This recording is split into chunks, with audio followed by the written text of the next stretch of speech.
Hello, everybody. I'm Tom Wistrcill. I'm JT Wistrcill. I'd like to welcome you to another edition of From the Couch. Tonight, we're touring the NBA in the 1990s. A great decade dominated by one pretty good player. Pretty good. But Just all right. there were some other great performances that we're going to talk about here as we tour the 90s. Again, remember the rule. A player can't be in 2 decades. So you have to make some choices here with some players, because there were some guys who played good in the 80s who also played good in the 90s. There were some guys that played good in the 90s who also played good in the 2000s. So we've got some choices to make here, but somebody can't appear twice in the same, twice during this series. It's got to pick a decade, basically, for us. So, JT, what'd you think about your tour of the 90s? Did you enjoy your look back? Yeah. I mean, it was dominated by one team, but there were other teams that were able to slip in there, and there were for sure other players who were extremely dominant as well. All-time players all over this decade as well. And I found my 4 pretty easy, but after that, the last couple of guys in there, I went back and forth with one guy. Originally, I had him at 3, and now he's not even honorable mention anymore. So it was a fun decade with a lot of really good players. Yeah, absolutely. So you had post Magic and Bird. This is obviously where Jordan started to come in now, and there was the weird part, as everybody saw in the Last Dance, where he went and played baseball, so it allowed some new champions there, and so it made for an interesting decade. But nonetheless, let's get started first with our honorable mention pick, someone that didn't make our top 5. So, JT, who you got? Well, you mentioned Batman, and coming in at my honorable mention is his Robin. I have Scottie Pippen as my honorable mention. One of the greatest defenders of all time, the 6'8" small forward, was able to lock up all kinds of opponents. He was really dominant. He averaged over 5 assists during the entire decade as well, and a really gifted passer, and a very unselfish guy. And when he was able to get steals and turn it over, he was a nightmare in transition as well. A really good driver, really good at getting in the hoop and finishing. And like I said, when he needed to, when Jordan stepped away for baseball, had one of his better seasons, 22 points. He averaged over 5 assists almost the entire decade as well. So like I said, really good passer, rebounder, really complete all-around player. It's what ended up giving him the edge for me over a guy like John Stockton, who will not be appearing on my list. I just like his do-it-all versatility and think he is a great player and a perfect Robin to someone's Batman, who we'll be getting to. Absolutely. So my honorable mention was Scottie Pippen. Also, it'd be the 6th best player in a decade. That's pretty darn good, obviously. So, you hit on everything there. 19, 7, and 6 for the decade. 7-time All-Star, 9-time All-Defensive Player. As I mentioned before, we talked about The Last Dance. They did a really poor job of talking about how good the Bulls' defense was. And he and Jordan just locked people down, added in Rodman, that type of stuff. But the bottom line was he was a great player. He would have been a perennial all-star every year, potential MVP candidate. He finished 3rd with Jordan's first year out. He finished 3rd in the MVP voting. That's how talented he was. So let's give props to Scottie Pippen, our honorable mention. So, all right, you ready for number 5, JT? I am. Who's your 5th player of the decade? Coming in at number 5th, I have the Admiral, David Robinson, the 7-1 center for the San Antonio Spurs. This was a guy who's another really underrated guy. Did you know he scored 71 points in a game one time? Not a lot of people know that. I was shocked. It was the last game of the season one year. Yep. Crazy. Yep. And he went over to serve in the Navy. Like his first couple years, he was eligible. But when he came in the league, it didn't take long for him. Averaged 24 points his first year and was really a dominant presence in the post. An exceptional rim protector. In fact, his 6th all-time in blocks. Really good down in the paint. Really mobile. And on the offensive end, really understood positioning, how to get guys in bad situations. And he was really athletic, sky up for lobs, had a really good post game, really dominant down there. And as I mentioned with the athleticism, he was really good in transition. So when teams, and that's something I've noticed with the trend in general with centers and power forwards and players we'll be talking about. The game changed as well a little bit with Showtime Lakers last decade. So a lot of these guys were really, the centers even, were getting out and running and making plays in transition. You could see the game become more athletic overall. So a dominant presence in the paint on both ends. The Admiral comes in at number 5 for me. All right, great choice. Big fan of the Admiral. We might see him later in my rankings. My number 5 is Charles Barkley for the Phoenix Suns. Also played for the Sixers during his career, but for the decade, he averaged 22, 12, and 4. He was an 8-time All-Star, 7 All-NBAs, won an MVP, and he was an over 50% shooter for the decade, which He was a power force down low earlier in his career. As he got later, like most players do, he started shooting more and more from the outside. He became a good three-point shooter. He could shoot off the dribble, but he was the round mound of rebound. And Barkley was so much fun to watch, so tough, so aggressive, always playing with an edge. And, the reason I had him, I really struggled with him and Pippen for this fifth spot. The reason I put Barkley at number 5 is he didn't have, I knew the player he was because he didn't play alongside a great player like Jordan, obviously. Yeah. And so he always had to carry the load. And so I just appreciate that about Charles. I love what he does now and inside the NBA. What a great show. So Charles is my number 5 guy for the 90s. So, all right, you're up. Number 4. And good old Chuck comes in at number 4 for me, right along with this old 1993 Phoenix Suns banner that I found in my grandparents' basement on a visit one time. So sweet pennant. Weird things you can dig up. So Charles Barkley for me, I didn't watch or know about a ton of him, of course, with all these guys as it was. And so Zion's coming. I'm a huge Zion fan. Zion's coming out of college. Everyone says, well, it's hard to find a comparison, but if we had to, it'd have to be Charles Barkley. I'm like, okay, what's the similarities? Both undersized. A lot of people say he's a generous 6'6", almost closer to 6'4". It's a very similar thing they say to Zion as well. And the strength and power and the ability to leap out the gym is very similar when you look at both players. And that's what really popped for me watching Charles Barkley. Get him in transition, freight train. In the paint as well, really tough to stop. Is he as big as those other guys? No, but just out-muscling them, just able to sky up there, grab those rebounds. And later in his career, became a really good mid-range shooter as well. And when you do have that size and strength combination, really deadly at driving and getting to the rim as well. He was able to win MVP, and he's he's actually the only player of all time, I believe, he's one of 4, a couple other centers. 20,000 points, 10,000 rebounds, and 4,000 assists. So really dominant player in Barkley, and I loved him. And I would have loved to see him get a really good number 2 before he ended up on those older Rockets teams like that. But he comes in at number 4 for me. Love Chuck's game. Yeah, older Suns teams. Yeah, you're talking about, right? Yeah. So, all right, my number 4, David Robinson. Mm-hmm. You just got done talking about him. Hard to split these guys. And that 24, 11, and 3 for the decade, 1 MVP, 1 title, 1 defensive player of the year. People forget that about David Robinson, 1 defensive player of the year at one time. I thought the stat that blew me away about David Robinson was he had the second highest player efficiency rating for the decade behind Jordan.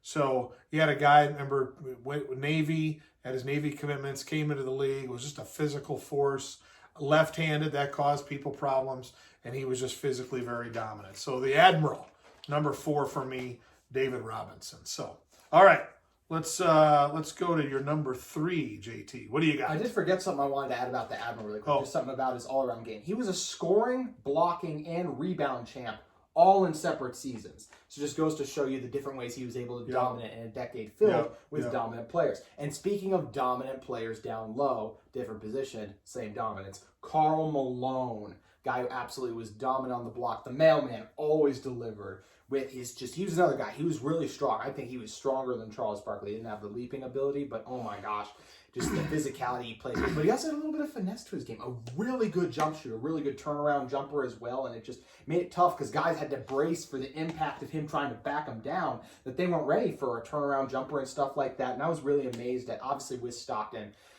got some good passes, but the offense, just how much of it was Karl Malone.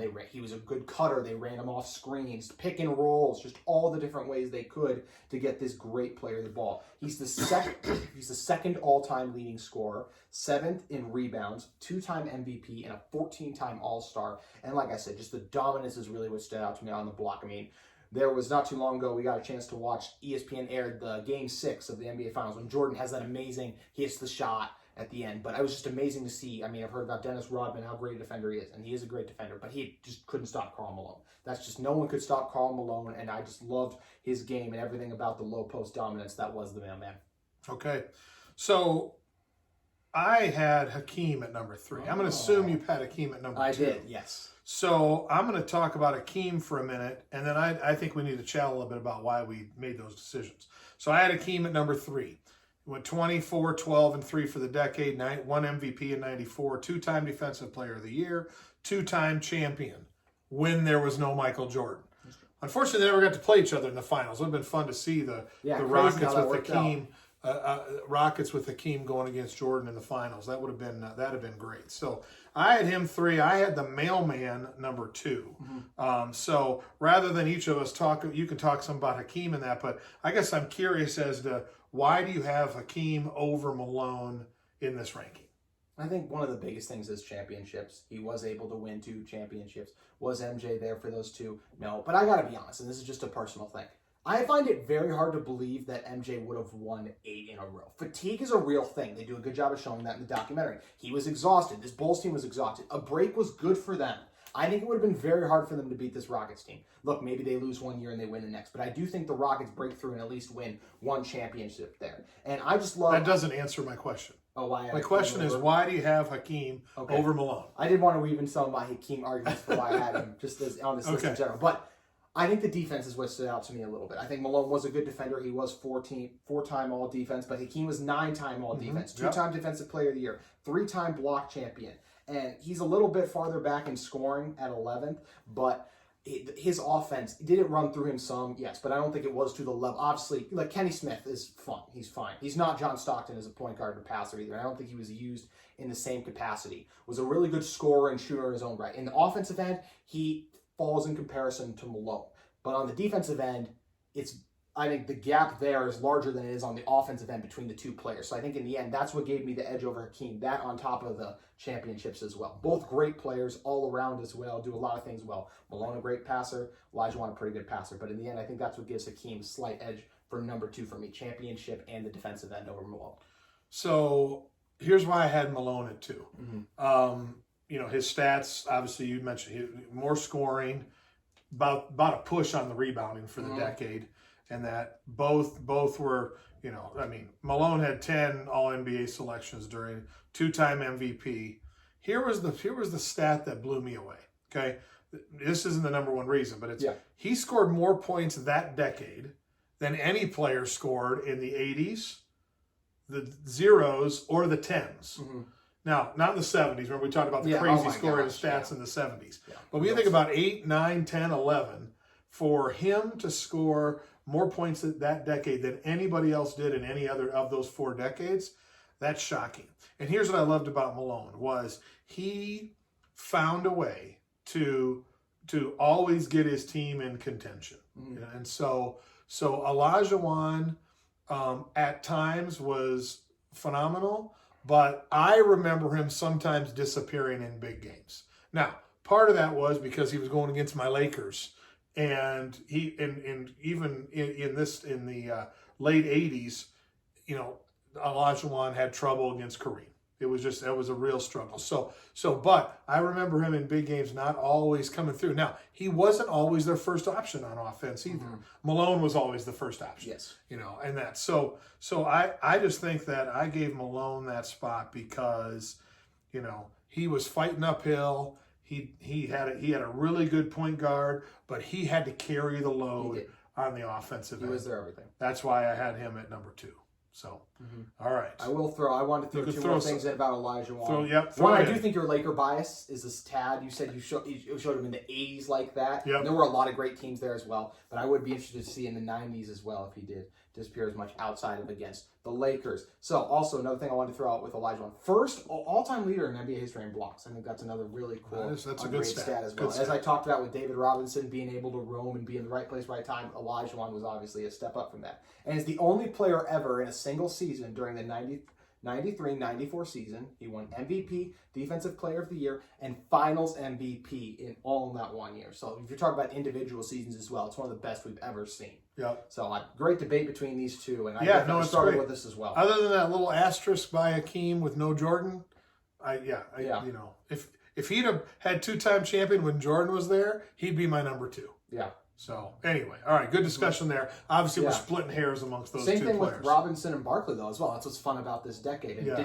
if you would have done a 7th, would it have been John Stockton probably? Yeah, probably. That's what. Now, here's the hard part. Was that Shaq had great stats, but I think we got to save him until next decade. I almost mentioned that earlier. So that's the hard part. Shaq in the 2000s. So we might as well go to number 1. No suspense here. Yeah. Tell us about Michael Jordan, JT. Michael Jordan is arguably the greatest player of all time. Is he mine? No, but he's a very close second. And Jordan, the high flying, the edge, the competitiveness. He's the ultimate competitor, the fierce, the fireness. His ability to just sky in the air made him so hard to guard because his mid-range shot, he could just elevate higher than you.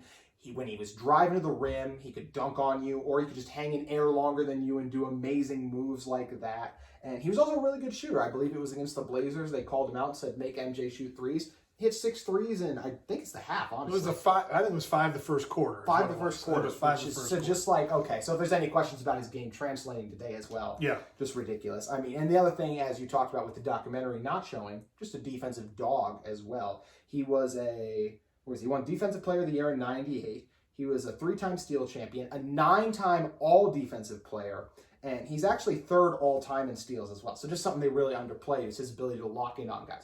Best shown in the documentary when he sees a big guy in Kukoc and just goes, no, he's not doing anything on me today. And I thought that was really cool. But obviously, 6-time champion, finals MVP, 5-time MVP, 10-time scoring champ, unheard of, 5th all-time scoring. I mean, MJ's unbelievable. And personally, do I think he would have won 8?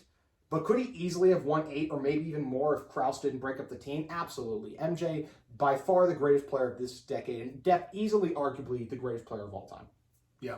So not much else to say about Jordan. We talked about he could score. He electrified the league. He took the league international. He became the most popular athlete in the world in the 90s. That didn't happen with Magic and Bird. They weren't the most popular athletes in the world. Jordan was. He was the most popular athlete in the world in the 90s, took the NBA international, was a global enterprise, and he was a force behind that. I love the part of the documentary he's talking about when they talk about the 92 Olympics and kind of the changing of the guard where Magic and Bird were kind of like, yeah, okay, you're the guy now. I thought that was great. Obviously, the end of episode 7, I believe, where he's talking about how competitive he is and how basically saying, it's okay if you're not going to be that way. And awesome. So that was cool. Again, we talked about the defense, vastly underplayed his defensive skills. And he is the greatest NBA player in history. Not my favorite player, never will be, but he is the greatest player in NBA history. So what a fascinating tour through the 90s. Because Jordan dominated so much, you can't just pick people up because of champions. So you got to look at stats. You got to look at who had help and who didn't. Yeah. Who performed for the entire decade and that.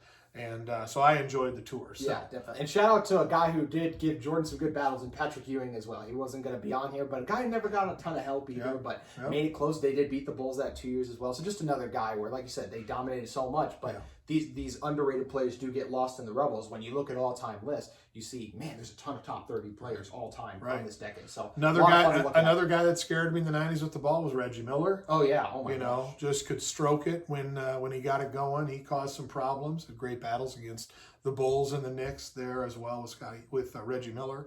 So all in all, a great decade, and we thank you for joining us here as we toured the 90s on another edition. Oh, you got another guy. Now you got another thing. I'm sorry. Go ahead. NBA, like you said last time, if the 80s saved the NBA, it's almost like the 90s, and you can almost say MJ himself made it global, right? That's what I was saying. Yes. Yeah, I just think that's a really cool thing to hit on. Yeah. Okay. Well, good. We appreciate you joining us on another edition of From the Couch. So tune in next time. We're going to tackle the double zeros, and we'll see. We'll have some fun there. We're almost to the point where JT will start remembering some of these players, watching them live. We're almost to that decade. So hang in there with us, and thanks for joining us, and have a great day.